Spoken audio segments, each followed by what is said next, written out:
décrypté par nos éditorialistes. C'est un pays qui est dans l'Union européenne et qui aujourd'hui vire à l'autoritarisme, la Hongrie. Le Premier ministre Viktor Orban muselle la presse, met au pas la justice, abandonne le mot de république, mais sous sa coupe la Banque centrale. Le pays est-il menacé? Pourquoi l'Union européenne reste-t-elle inerte? Coup d'envoi des primaires républicaines aux États-Unis et c'est Mitt Romney qui a gagné dans l'État de l'Iowa, talonné par le catholique ultra-conservateur Rick Santorum. Le parti républicain est-il devenu une formation extrémiste? Nous parlerons de la campagne présidentielle en France à 100 jours du scrutin et nous demanderons à nos invités comment ils trouvent en ce début d'année Nicolas Sarkozy et François Hollande. Et puis Youssou N'Dour se présente à la présidentielle au Sénégal. A-t-il ses chances face à Abdoulaye Wade? Eh bien cette semaine, nous sommes avec Ziad Limam, directeur du mensuel Afrique Magazine. Nous sommes avec Judah Grunstein. Bonsoir, vous êtes rédacteur en chef de World Politics Review et nous sommes également avec Yvan Rioufol qui est éditorialiste au Figaro et qui vient de publier cet ouvrage que je vous montre, De l'urgence d'être réactionnaire, c'est un titre, et c'est aux éditions PUF, Presse universitaire de France. Marc Semo, bonsoir. Bonsoir. Vous dirigez le service Monde du quotidien français Libération. Et on commence, si vous le voulez bien, cette semaine par les dérives de la Hongrie en pleine crise économique. Le Premier ministre Viktor Orban a modifié la Constitution et aujourd'hui, la République de Hongrie a changé de nom. Le mot République a disparu. Elle s'appelle désormais Hongrie. Le nouveau texte s'attaque aux libertés et lundi, pour la première fois, le peuple hongrois est descendu dans la rue pour protester contre ce tour de vis autoritaire. Ils étaient 100 000, vous voyez là les images, ils étaient 100 000 dans les rues de Budapest. Alors Marc, c'est ma première question, est-ce qu'il y a un risque aujourd'hui qu'une dictature s'installe en Hongrie ? Les politologues qui sont imaginatifs en Hongrie ont forgé le concept de démocrature. C'est-à-dire, on va vers un État autoritaire, mais formellement au moins, on garde en apparence les règles d'une démocratie. C'est un pouvoir qui a les 2/3, le parti de Fidesz, le parti de Viktor Orban, a les 2/3 des sièges au Parlement, donc il fait absolument ce qu'il veut. Et ce qui est très grave, c'est que ce tournant autoritaire n'a pas commencé maintenant avec la Constitution, même si cette Constitution est l'aboutissement et la caricature de ça, ça a commencé depuis 1 an. La loi sur la presse date d'il y a 1 an. La loi sur la presse qui muselait la presse, qui de fait crée une situation de quasi-monopole de l'information, notamment dans l'audiovisuel de la part du pouvoir, est passée au moment même où la Hongrie occupait la présidence semestrale de l'Union européenne. Et déjà à l'époque, les réactions ont été très molles. Là, elles le sont tout autant. Je rappellerai simplement que quand, en Autriche, en 2000, il y avait eu l'entrée de Jörg Haider de l'extrême droite dans une coalition avec les conservateurs, l'Europe avait poussé des cris d'orfraie, à commencer par la France. C'était la France de Chirac et de Jospin. On avait, pendant quelques mois, boycotté l'Autriche. Elle n'était plus invitée au sommet. On ne serrait plus la main aux représentants autrichiens, alors qu'il ne s'était rien passé. Juste l'entrée de Jörg Haider au gouvernement. Il n'y avait pas eu de loi. Alors, comment vous expliquez aujourd'hui cette inertie de l'Union européenne, qui en plus a des moyens de rétorsion? Parce que je crois qu'il y a un article 7 du traité de Lisbonne. C'est très compliqué, parce que d'un côté, l'inertie est due au fait que le Fidesz, ce parti de Viktor Orban, qui était par ailleurs un jeune dissident. Avant de devenir l'ubu de la Hongrie, c'était un jeune dissident dans les années 89. Mais le Fidesz est membre du Parti populaire européen, où il y a l'UMP, où il y a la CDU de Merkel. Donc c'est le plus gros parti au Parlement européen. Donc ils sont un peu gênés aux entournures, et c'est la plupart des gouvernements de l'Union européenne. Et deuxièmement, prendre des mesures concrètes est très compliqué, parce que l'article 7 existe. Il a notamment été durci après l'affaire de l'Autriche et du gouvernement avec Haider. Mais appliquer ce mécanisme est très compliqué. Il faut 4/5 d'abord, ensuite il faut l'unanimité, moins évidemment le pays concerné. Donc de fait, on n'y arrivera quasiment jamais. Yvan Rioufol, vous êtes inquiet de ces dérives autoritaires de Viktor Orban, ou vous pensez que finalement il n'aura pas une grande marge de manœuvre non plus, parce qu'il a besoin aujourd'hui quand même de la communauté internationale, notamment financièrement? Je suis moins inquiet que vous, vraisemblablement, car je pense malgré tout qu'il est d'abord le résultat d'un processus démocratique. Il a été élu par le peuple et donc il y a des dictateurs qui ont été élus également par le peuple. Oui, d'accord, mais malgré tout, c'est un processus démocratique. Il applique le programme qui l'a fait élire, et son programme est un programme conservateur, hyper conservateur, j'entends bien. C'est un programme qui répond à la droitisation de l'Europe, une droitisation que l'on voit apparaître un peu partout avec ces mouvements populistes qui sont plus ou moins soft, c'est un mouvement populiste dur, mais ça reste pour moi un mouvement conservateur qui applique dans la Constitution. Alors naturellement, mais la presse, par exemple, quand même, qui est muselée. Oui, bien sûr. Non, mais qu'il faille y avoir une vigilance, c'est bien naturel. Et d'ailleurs, je voudrais que les observateurs aient la même vigilance pour ce qui se passe en Russie ou pour ce qui se passe dans les pays du Maghreb où tout le monde applaudit à cet islamisme modéré. Donc, il faut avoir naturellement une vigilance. Il faut être intransigeant s'il y a le moindre dérapage. Mais j'observe aussi pour l'instant que ce qui semble être insupportable à l'opinion occidentale, à l'opinion européenne, ce soit le fait que Orban applique simplement son programme qui a été de faire une référence à la religion dans la Constitution, ce qui semble, bon, si malgré tout, si son peuple le désire, pourquoi pas, de faire une différence, de dire que le mariage c'est une union entre un homme et une femme, pourquoi pas le dire, de donner un statut juridique à l'embryon, pourquoi pas, si vraiment ce sont les désirs des Hongrois. Donc ça ne me paraisse pas être là des éléments tangibles d'une dictature en marche. En revanche, et je suis d'accord avec vous, je suis un démocrate, profondément démocrate, il serait intolérable de toucher à ce qui pourrait constituer le socle de la démocratie, c'est-à-dire notamment la liberté de la presse, la pluralité des partis. Et pour l'instant, on n'en est pas là. Donc je mets des réserves sur ces cris d'alarme que l'on entend d'une manière un peu convenue, mais qui me semblent pas être tout à fait la réalité. Vous êtes d'accord, Ziad Limam? Des réserves sur ces cris d'alarme. Je ne sais pas avec lequel de mes deux confrères je suis d'accord. Je pense qu'il y a une vérité qui est peut-être un peu entre les deux. On ne peut pas nier que c'est un parti qui a été élu, qui a gagné les 2/3 des sièges au Parlement. Donc c'est que ça correspond à quelque chose qu'il y avait dans la société hongroise.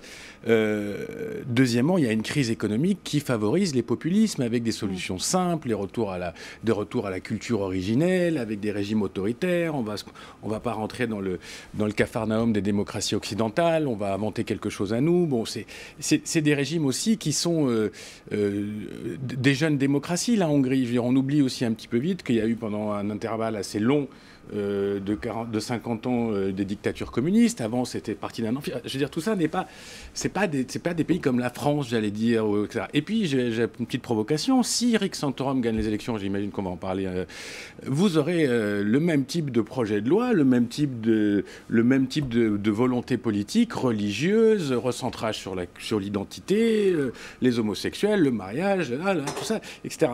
Moi, je pense que ce qui va les tuer, c'est le business en Hongrie, parce qu'on a touché à des dogmes sur la Banque centrale, ça c'est très très dur.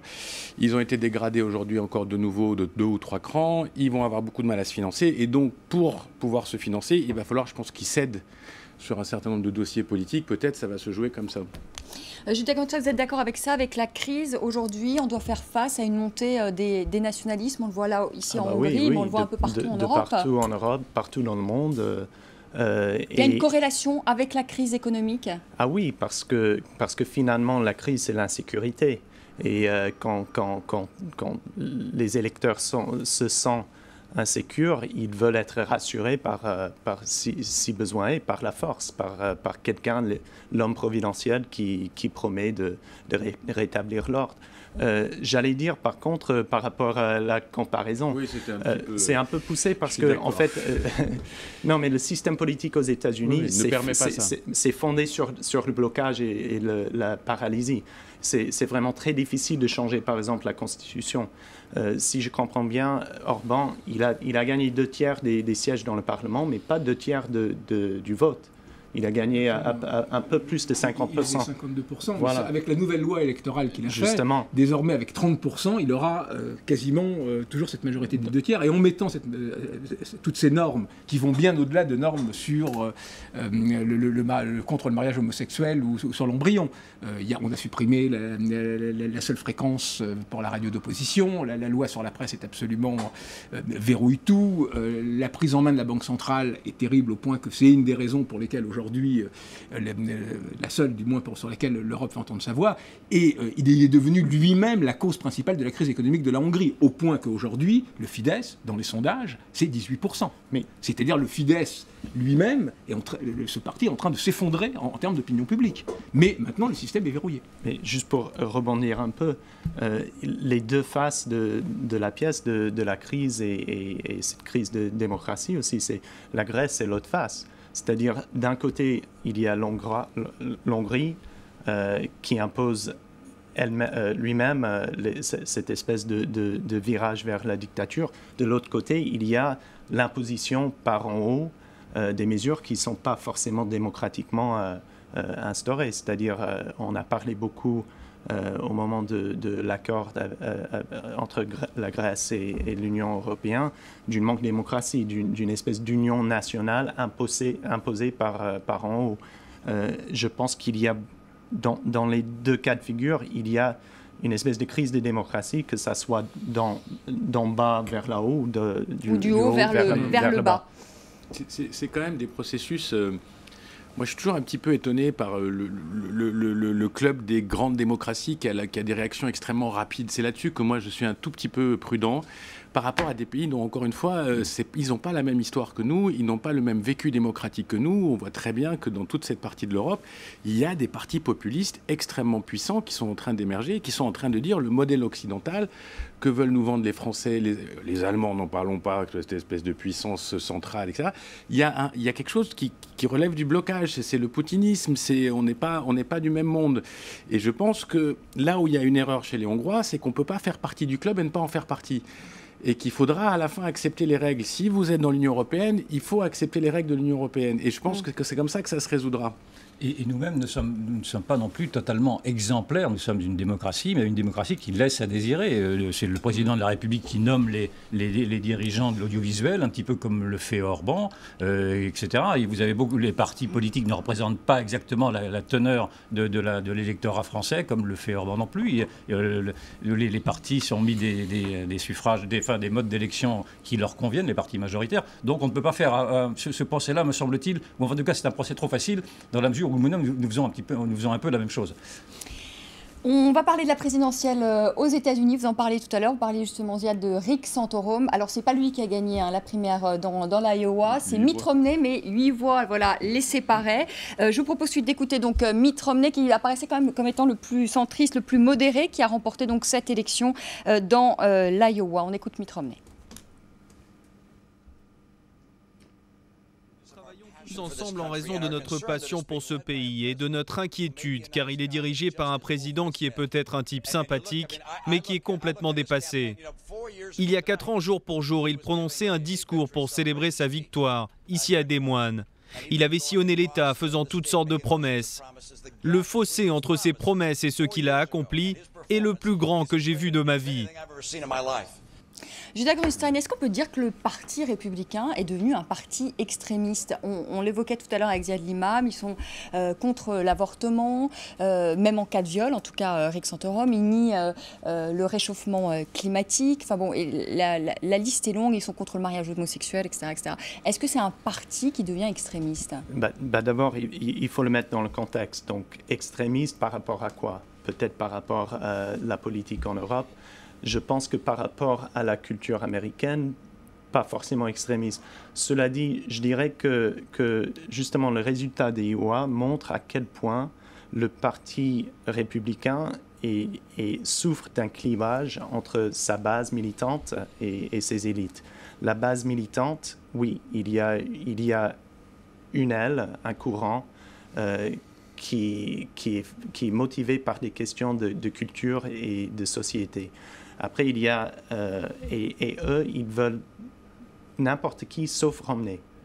Pour eux, Romney, c'est quelqu'un qui est transparent dans l'hypocrisie. Il choisit un discours. Parce qu'il a changé, en plus, il a eu des volte-face sur tous les sujets de société. Oui. Il est obligé d'aller de plus en plus vers la droite s'il veut survivre au processus, sinon il va se faire manger. Mais au même temps, les élites du parti savent que dans une élection à l'échelle nationale, quelqu'un comme Santorum, par exemple, avec un programme qui est basé presque exclusivement sur ces questions, ne peut pas gagner. Donc, ce que vous voulez dire, c'est que ce n'est pas finalement l'image de l'Amérique, ce n'est pas l'Amérique, ça. Les idées de Rick Santorum, ce n'est pas l'Amérique. Non, pas du tout. Même dans le Parti républicain, ça prend les unes parce que ça vend des journaux. Mais la vérité, c'est que, voilà, il a gagné 25%. C'est pas énorme. Et en même temps, il y a d'autres candidats qui depuis, se sont retirés. mais qui n'ont pas gagné beaucoup plus non plus. Bachmann, c'est dans le même genre, mais ils n'ont pas gagné. Sur les 7 ou 8, je ne sais pas combien ils étaient au départ, il y en a quand même 6 ou 7 qui sont franchement très à droite. Et moi, à la limite, que ça concerne que les Américains entre eux, de leur société, de leur manière de vivre, etc., pourquoi pas, s'ils veulent élire ce genre de personnages. Le problème, c'est qu'ils ont une projection de ça sur le monde qui est extrêmement inquiétante.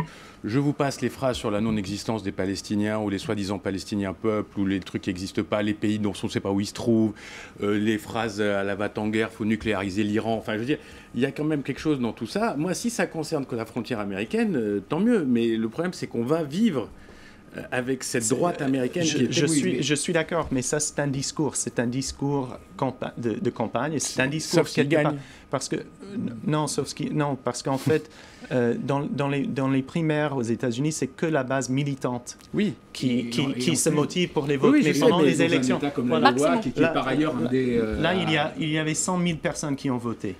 C'est presque rien à l'échelle nationale. Dans l'élection présidentielle, c'est le centre qui décide, toujours. Ce n'est pas les militants d'un côté ni de l'autre. C'est pour ça que raisonnablement, nous avons intérêt à ce que Barack Obama gagne et que les autres restent très à droite.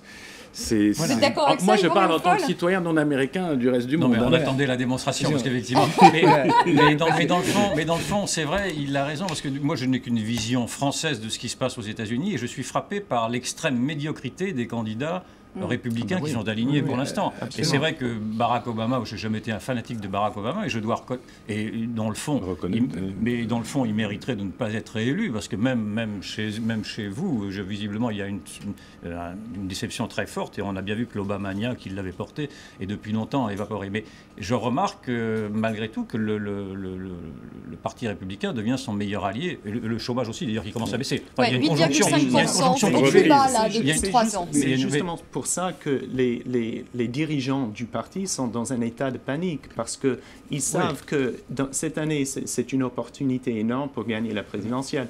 Sauf si quelqu'un comme Santorum ou Bachmann se présente, parce que contre quelqu'un comme ça, Obama, il gagne facilement. Contre Romney, c'est un vrai... La seule chance de Romney, c'est d'être le seul qui a une petite chance de battre Obama, d'où un réflexe de vote utile.